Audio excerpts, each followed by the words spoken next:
नमस्कार दोस्तों, मैं अब्दुल मुसाफिर साहू नेशनल आवाज यूट्यूब चैनल पर आप सभी का स्वागत करता हूं। दोस्तों, आज से लगभग 4 साल पहले राहुल गांधी सूरत में एक रैली को संबोधित कर रहे थे।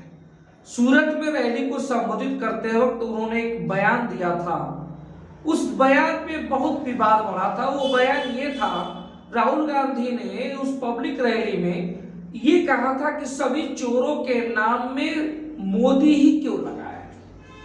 दरअसल उस समय हो क्या रहा था कि राहुल गांधी एक नारा लगा रहे थे, चौकीदार चोर है, और उस नारे के साथ साथ उसी ताजा घटना में नीरव मोदी देश छोड़कर जा चुके थे। उससे पहले ललित मोदी भी देश छोड़कर जा चुके थे। तो ललित मोदी, नीरव मोदी के संबंध में इन्होंने, राहुल गांधी ने सूरत की रैली में कहा कि सभी चोरों के नाम में मोदी क्यों है। ये बात, ये शब्द वास्तव में उनका गलत था, क्योंकि इससे ये साबित करना चाहूं कि स्टेटमेंट से ये क्लियर हुआ कि सभी मोदी मतलब सभी तेली, सभी साहू, सभी राठौर चोर ही है। इसका गलत मैसेज था।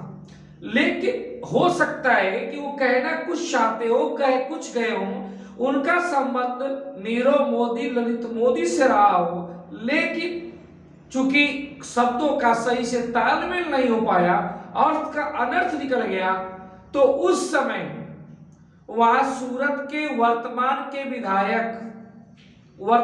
विधायक पुणेश मोदी जी सूरत की पश्चिम सीट से लगातार 3 बार से विधायक हैं। सितंबर 2021 में जब भूपेंद्र पटेल जी की वहां पे गवर्नमेंट बनी, सरकार बनी, तो उसमें पीडब्ल्यूडी मंत्री भी थे। हालांकि कुछ 11 महीने के बाद उनको कुछ शिकायतें मिलने के बाद उनको मंत्री पद से हटा दिया गया था। लेकिन पुणेश मोदी चूंकि साहू समाज से ही हैं, तेली समाज से ही हैं, तो इन्होंने कहा कि राहुल गांधी के इस बयान से तमाम करोड़ों लोगों को, स्वजाति बंधुओं को ठेस पहुंचा है, और उन्होंने आपराधिक मानहानि का मुकदमा सूरत में ही कोर्ट में, सेशन कोर्ट में दायर कर दी। उस मुकदमे पे लगातार बहस होती रही। राहुल गांधी खुद कई बार जाके वहां उपस्थित हुए, और आज बृहस्पतिवार को 23 तारीख को सुप्रीम को सूरत की कोर्ट ने, सेशन कोर्ट ने, निचली अदालत ने 2 साल की सजा सुना दी। राहुल गांधी की 2 साल की सजा होने के बाद अब प्रश्न ये उठता है कि जब राहुल गांधी को 2 साल की सजा हो गई, सूरत की निचली अदालत ने सजा सुना दी, तो उसके बाद क्या हुआ? दरअसल उसके बाद सूरत की निचली अदालत ने राहुल गांधी जी को जमानत भी दे दिया, और जमानत देने के बाद कहा कि 30 दिन का मैं समय देता हूं, 30 दिन के अंदर ये पार्टी हायर कोर्ट में, मतलब हाई कोर्ट में जाके अपील दाखिल कर सकती है। अब बात होती है कि जब सजा का ऐलान हो चुका है, तो क्या राहुल गांधी की सदस्यता जाएगी? क्या जो वर्तमान में वो वायनाड की सीट से सांसद है, क्या वो वायनाड की सीट अब खाली, रिक्त घोषित कर दी जाएगी? क्या ये अयोग्य घोषित हो जाएंगे? क्या सांसदी चल जाएगी?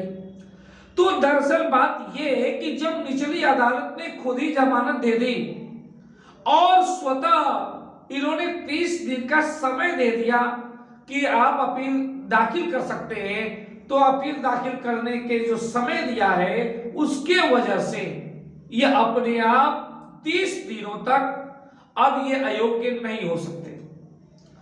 अब उसके बाद जब राहुल गांधी हाई कोर्ट में जाएंगे, अपनी सजा के ऐलान के खिलाफ अपील दाखिल करेंगे, तो जब वहां पे स्टे होगा, तो स्टे के बाद जब तक स्टे रहेगा, तब तक इनकी सीट अयोग्य घोषित नहीं होगी, इनकी सीट रिक्त घोषित नहीं होगी, ये सांसद के रूप में बने रहेंगे।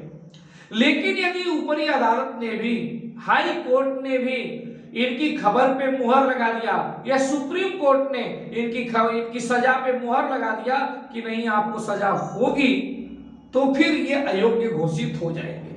लेकिन जब तक ऊपरी अदालत अब इनको अयोग्य घोषित नहीं करेगी, तब तक ये अपील दाखिल करने के पात्र हैं और सांसद भी बने रहेंगे। अगर निचली अदालत ने 30 दिन का समय ना दिया होता, और तुरंत गिरफ्तार करके इनको सजा के अंतर्गत जेल में डाल दिया गया होता तो निश्चित रूप से ये अयोग्य हो जाते। लेकिन 30 दिन की मोहलत देने के बाद ये ऑटोमेटिक स्वतः एक प्रक्रिया है, इस प्रक्रिया की तरह इनकी सांसदी बच गई। अब ऊपरी अदालत अगर इनको सजा सुनाती है तो ये सजा सुनाने के बाद फिर ये अयोग्य घोषित हो जाएंगे, लेकिन अगर सजा नहीं सुनाती है तो फिर ये कार्रवाई से ही चलता रहेगा। बात होती है फिर राष्ट्रपति की। संविधान के अनुच्छेद 103 के अनुसार 103 अनुच्छेद के अनुसार राष्ट्रपति को यह पूरा अधिकार है कि अगर कोई कोर्ट निचली अदालत ही अगर सजा सुना दे तो उस सजा पे मुहर लगाना है कि नहीं लगाना है, यह राष्ट्रपति को भी अधिकार है।